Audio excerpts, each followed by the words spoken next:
Révérend Père Magloire et cher Père concélébrant, Révérend Père, Révérend Pasteur plutôt Clément, distinguées autorités ici présentes, frères et sœurs dans la vie consacrée, fils et filles bien-aimés,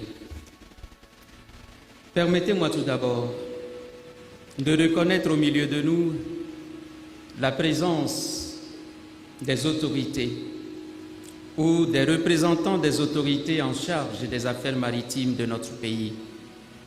Je les salue avec respect et déférence. Je salue également vous tous qui travaillez ici au port autonome de Lomé. Je salue les membres de vos familles qui vous ont accompagnés en ce jour si significatif pour vous. Je vous salue tous, Assemblée de Dieu réunis en ce dimanche consacré à la mer. Je le disais dans mon mot de salutation, si la mer sépare les continents, les gens de mer rapprochent les peuples. Ils permettent aux populations de se retrouver et aux marchandises de circuler. En bénissant le Seigneur pour ce que vous faites, nous implorons sa grâce sur vous, sur les membres de vos familles, que sa protection vous soit toujours assurée dans vos déplacements, dans vos allées et venues, et que, à travers vous, les biens de la terre, les personnes puissent circuler au bénéfice de nos populations. Venons maintenant à l'Évangile. Cette page qui nous a été proclamée est l'une de mes préférées. Je l'aime tellement que je ne me fatigue jamais de l'écouter et de la méditer, cette page. Et j'espère qu'il en est ainsi pour vous aussi. Les idées à développer, les thèmes que nous pouvons méditer avec beaucoup de fruits sont très nombreux. Mais je voudrais en retenir 3 ce matin, pour que nous essayions de les approfondir et ainsi nourrir notre âme à la source de la parole de Dieu, qui est un aliment précieux. Le premier thème ou la première exhortation de Jésus que je retiens est l'action de grâce. Je te bénis, Père de l'univers. C'est ainsi que le Seigneur Jésus s'est adressé à son Père au début de cet évangile. Il bénit le Père. Et nous verrons tout à l'heure pourquoi il rend grâce à Dieu son Père. Mais pour l'instant, arrêtons-nous à l'action de grâce. Il est très surprenant de constater qu'au moment où Jésus rend grâce, il était en train de traverser une crise. L'évangile que nous avons lu se trouve au chapitre 11 de Matthieu.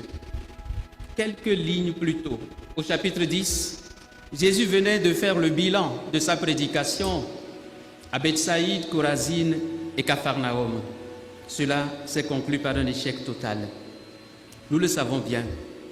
Non seulement les autorités de son temps avaient rejeté violemment la prédication de Jésus, mais aussi les foules qui, au départ, étaient attirées par ce qu'il disait. Les foules se sont découragées en constatant que Jésus n'était pas venu simplement renverser le pouvoir romain pour rétablir Israël dans sa dignité de nation. Les foules s'attendaient à autre chose de la part du Messie et elles ont été déçues.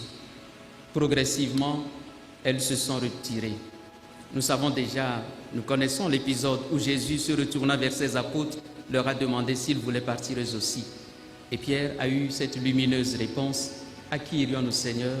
Tu as les paroles de la vie éternelle. C'est précisément à ce tournant de sa prédication, au chapitre 11 de Saint Matthieu, que Jésus proclame la louange du Père. Nous avons là un enseignement très important.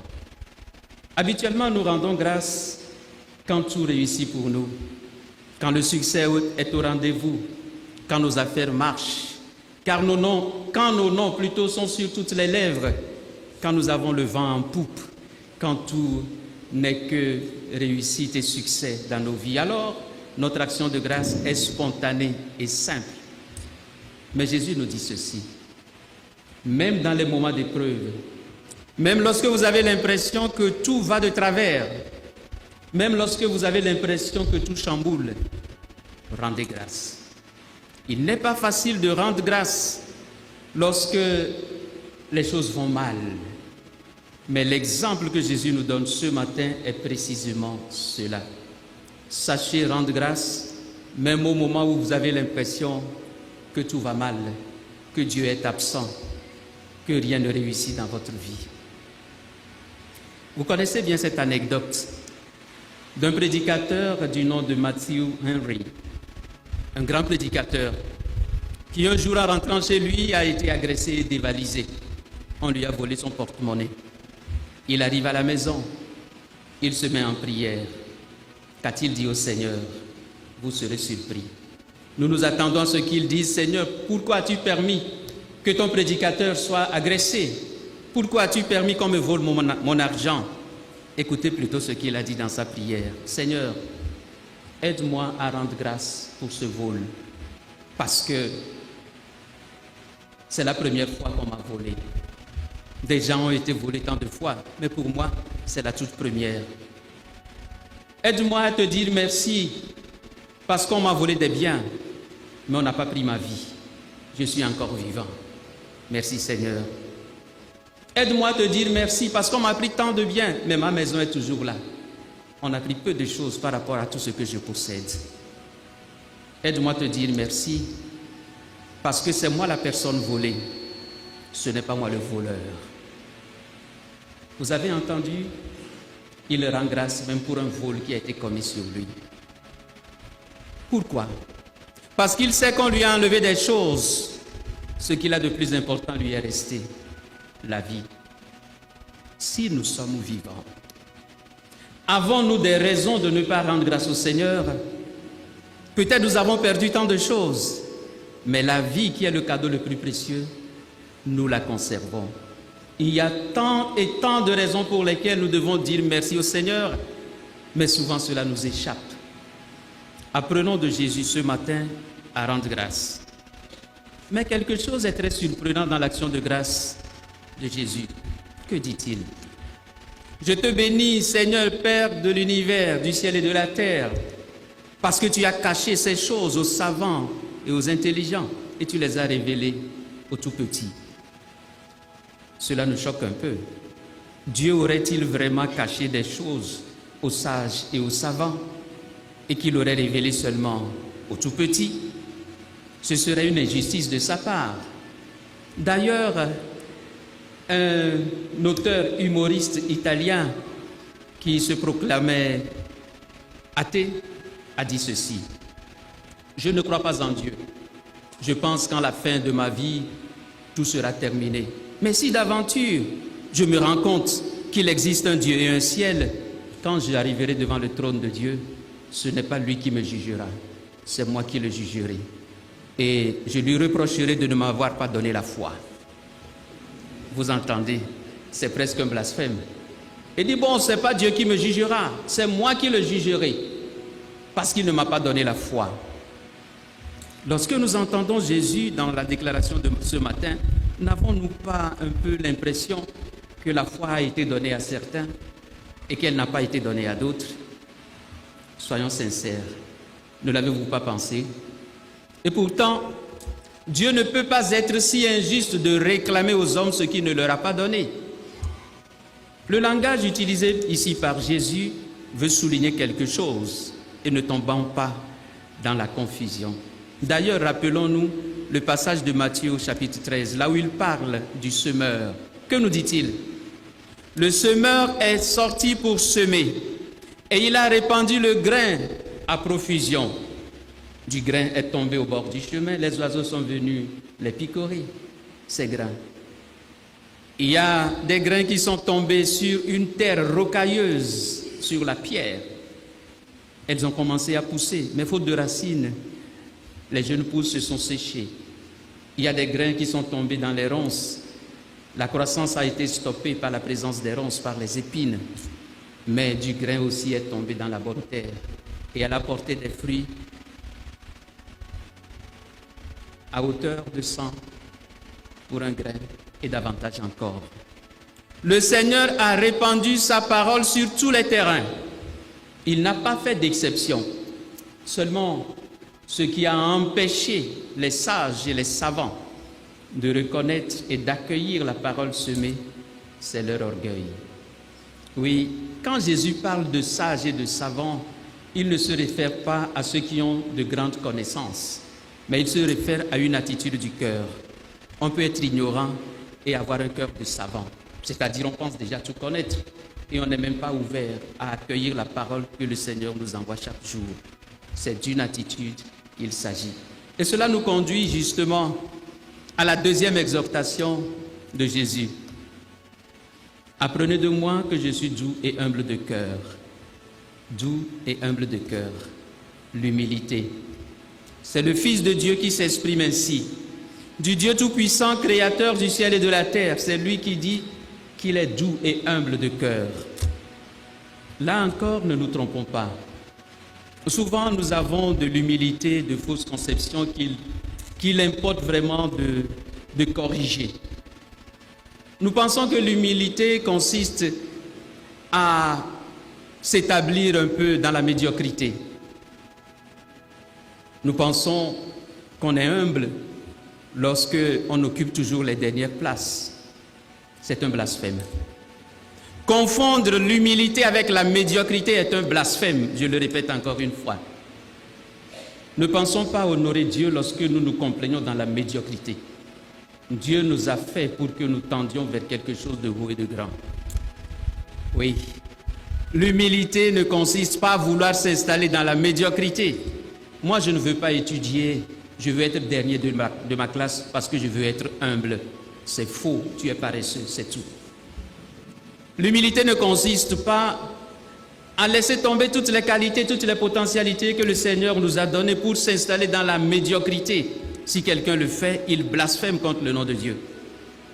Parce que l'humilité, je le dirai à la fin, c'est le sentiment que nous avons de nous-mêmes et la manière dont nous nous comportons vis-à-vis de Dieu et vis-à-vis des autres. C'est cela l'humilité. Une deuxième erreur concernant l'humilité, c'est de croire qu'elle est liée au poste que nous occupons. Si je suis pauvre, je serai humble. Si je suis un grand dirigeant, je serai naturellement un arrogant, un orgueilleux. Il y a des rois qui sont humbles. D'ailleurs, savez-vous ce que Dieu lui-même a déclaré au sujet de certains de ses amis qui sont par exemple David et Moïse? Il a dit que ce sont des gens humbles. Pourtant, ce sont les personnes les plus prestigieuses que nous connaissons de l'Ancien Testament. On peut être un roi et être humble, tout comme on peut être un serviteur, un valet, et être orgueilleux, arrogant. L'humilité, c'est le sentiment que nous éprouvons vis-à-vis de nous-mêmes, en sachant que ce que nous sommes et ce que nous avons vient de Dieu. Et donc que c'est à lui qu'il faut rendre gloire, que notre honneur doit retourner à lui. Et l'humilité consiste à reconnaître aussi que les autres ont les potentialités, des capacités, et qu'ils n'ont pas été créés pour être sous nos pieds. Non, l'humilité consiste, malgré ce qu'on est, ce qu'on a, à se comporter avec simplicité. C'est cela, l'humilité. Alors si nous l'avons ainsi compris, ça signifie que chacun, quel que soit le poste où il se trouve aujourd'hui, a besoin d'humilité. Tu es un humble serviteur quelque part, tu as besoin d'humilité tout en aspirant à aller beaucoup plus loin que ce que tu es aujourd'hui. Mais dans tes rapports avec les autres et avec Dieu, tu as besoin de te sentir simple. Tu occupes de grandes responsabilités, là tu cours le risque de perdre plus facilement l'humilité. Parce que plus les honneurs s'accumulent sur nos épaules, plus nous risquons de tomber, parce que cette charge-là risque de nous plonger dans l'arrogance et dans l'orgueil. Il ne s'agit pas d'un poste, mais d'une attitude. Voilà la deuxième exhortation, et je suis sûr que vous comprenez avec moi qu'il s'agit d'exhortations très belles, adressées à chacun de nous. La troisième, la voici. Venez à moi, vous tous qui peinez sous le poids du fardeau, et moi je vous soulagerai. Prenez sur vous mon joug. Quelle est la troisième exhortation? L'attachement à Jésus. Il nous demande de venir à lui. Frères et sœurs, lorsque nous avons des charges sur nos épaules, lorsque nous souffrons, lorsque nous n'en pouvons plus, que faisons-nous? La souffrance, bien souvent, nous détourne de Dieu. La souffrance ferme notre cœur à l'amour de Dieu. Jésus nous dit, c'est lorsque vous avez des fardeaux qu'il importe de vous tourner vers moi, parce que moi, je vous soulagerai. Alors que ces paroles rentrent dans le cœur de chacun d'entre nous, je ne connais pas les fardeaux que vous portez. Je ne sais pas les charges que vous avez sur vos épaules. Je ne sais pas les souffrances que vous traversez. Mais je sais une chose. Je sais que le Seigneur vous attend. Et qu'en allant vers lui, il vous en déchargera. C'est lui qui l'a promis, c'est lui qui l'a dit. Je ne fais que répéter ces paroles. Ayons le courage d'aller vers lui, surtout lorsque nous avons l'impression que les choses vont mal. Le Seigneur pourra nous soulager de nos fardeaux. C'est lui qui le dit et nous savons qu'il est toujours fidèle. Toujours au sujet de l'attachement à Jésus, il importe de méditer ce qu'est un joug. Jésus dit, vous avez déjà des fardeaux, venez à moi. Mais quelle curieuse exhortation. Il nous adresse par la suite, prenez mon joug. Mais c'est celui qui est déjà fatigué de porter un fardeau. Jésus lui dit, prenez encore mon joug. Comment peut-on soulager quelqu'un en lui ajoutant une autre charge? Cela ne vous paraît pas un peu curieux? Jésus dit, venez à moi, je vais vous décharger. Et puis il ajoute, prenez sur vous mon joug. Ah, et mon fardeau est léger. Quelque part, nous avons l'impression qu'il n'est pas nécessaire d'ajouter un autre joug, un autre fardeau. Mais comprenons bien la pensée du Seigneur. D'abord, qu'est-ce qu'un joug? Un joug, c'est un attelage de bois.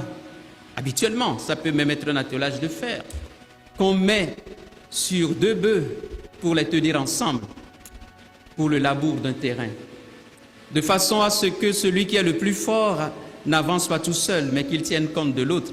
Et comme il avance, le joug va faire que celui qui a moins d'énergie va avancer aussi avec lui. Le joug permet d'aller ensemble, presque au même pas, quelle que soit la force de celui qui est mon compagnon de joug.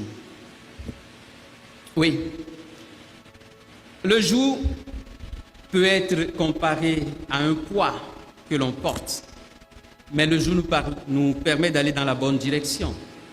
Le joug nous permet de labourer et surtout le joug nous permet d'être ensemble. Jésus compare l'enseignement des pharisiens à un joug et à un fardeau. Parce que déjà dans la tradition du peuple juif, on considérait la Torah, la loi elle-même, comme étant un fardeau. Lisez les lettres de Saint Paul et vous verrez qu'il parle souvent du joug de la loi. Il dit, mais les païens qui viennent, qui se convertissent, est-ce que nous allons leur imposer le fardeau, le joug que nous-mêmes nous n'avons jamais été capables de porter? Le joug de la loi. Jésus dit ceci, les pharisiens vous imposent des jougs. Ils ont ajouté tellement de choses à la loi de Dieu que vous vous sentez écrasé devant toutes les prescriptions qu'ils vous ont faites. Moi, je n'ai qu'un seul joug. Mon joug, c'est l'amour. Soyez doux et humbles de cœur. Et si vous le faites, vous sentirez un soulagement dans votre cœur et vous serez beaucoup plus libre pour avancer sur le chemin de Dieu. Mais il y a une dernière chose concernant le joug. C'est un attelage pour deux bœufs. Donc, théoriquement, un attelage aussi pour deux personnes. Si le Seigneur nous demande de porter son joug, qui est le deuxième? C'est lui-même. La force viendra de qui? De lui. Nous sommes faibles. Mais lorsque nous sommes avec le Seigneur et qu'il avance, il nous tire avec lui. Et comme c'est lui qui est devant, il ira toujours par le droit chemin. Il nous conduira. Voyez jusqu'à quel point ce passage est beau. Avec ses exhortations à l'action de grâce à tout moment. Cette exhortation à l'humilité, qui est la reconnaissance devant Dieu de ce que nous sommes, ce que nous valons, quelque chose de grand ou peu importe. Mais c'est au Seigneur que revient toute la gloire. Et enfin, le fait que Jésus nous demande de venir à lui, quelle que soit la situation que nous vivons, de porter aussi sur nous le joug de l'amour, qui est un joug léger, un joug qui nous permet d'être dans la joie et d'avancer ensemble avec lui. Quelle belle page, n'est-ce pas? Demandons au Seigneur de nous aider à laisser entrer dans nos cœurs cette parole que nous venons d'entendre pour que nos vies en soient transformées, pour que nous soyons des hommes et des femmes pleins d'actions de grâce, pleins d'actions de grâce et de louanges en toutes circonstances, des personnes humbles, quelle que soit la position que nous occupons, et aussi des personnes qui n'imposent pas des joues aux autres, mais soulagent les autres de leurs joues, mais se mettent ensemble avec le Seigneur pour cheminer avec lui. Qu'il en soit ainsi pour vous. Amen. Miademodam, manyabo me wana le miago le fille obe maglo, enyade kako, le vogbe na me kobe de vieux le miadomi. Nous sommes les bébés, nous réclamons au sogbo, ne matema glo katan, voidi, à pedada, le eyi de siadem, le nuit mieux quoi benye nuit, le nuit mieux quoi benye voema, miada pena poto, à la bana, yado yamie quoi na banu, il est jodé miadi à nous badae, vone mieux bon didible ou quoi de, miava quoi le bébé, et nous nuit ma ou le wanami, mi me quoi d'où si, la yi me, et noa jigomo. Allô madadi moi jona mia dakpe mia nyakpe dala le eyi de siadem evelia enye bobo nyenye mi mega susu vede ne mia mi menye amenkuta gando ko amaga le veve mia wa gbagba jeje na bobo nyenye o amate manye fia abobo roku le dime wa amanye subola wa bobo nyenye de comment ne pas gbemo fa bobo nyenye de ale mi le kpoma udo eya le mia le kpɔ mia nɔviwo ɖoa enye bɔbɔ nyenye mawu nena mia le bɔbɔ nyenye ɖe asi mia dze agbagba be mia nya me yo bɔbɔ ɖokui le dzi me etɔ̃lia Yesu le gblɔ na mi be ɖe mia me yiwo katã agba wua agba le kpea mi va gbɔnye meka ya agba ɖe kpe me le ƒe agbe dzi o agba me le mia dzia agbawo le mi katã mia dzi wo sɔgbɔ mi katã ya kpetɔ la le gblɔ na mi be miava yi gbɔ egbea vɔ agagblɔ be miasɔ be kɔkuti ada ɖe miaƒe ekɔwo dzi alo miadro ƒe kɔkutiwo egɔme ɖe enu le kpe vɔ wo ba gatrɔ bu gakpea awo lɔlɔ ƒe kɔkuti wòdi be miatsɔ eye kɔkutia ɖe enyi eve ye wo kplɔna ɖeko le na mi be ame evelia yi ke anɔ mia gbɔ eye miawɔ ɖeka kpli miazɔ le miaƒe agbeŋkekewo mea enye Yesua ŋutɔ abe miatsɔ be kɔkuti elabena ye nyame yi bɔbɔ ɖokui le ƒe dzime ne kpe ɖe mia ŋuti be miawɔ ɖoɖoɖo sia ŋuti dɔ ale yi dzi mianya kpedalawo ame yiwo bɔbɔ ɖokui le dzime kple ame ɖe siwo lɔ be yewoayi gbɔ be wòakɔ agba na mi eye miawɔ ɖeka kpli azɔ le miaƒe agbeŋkekewo me amen.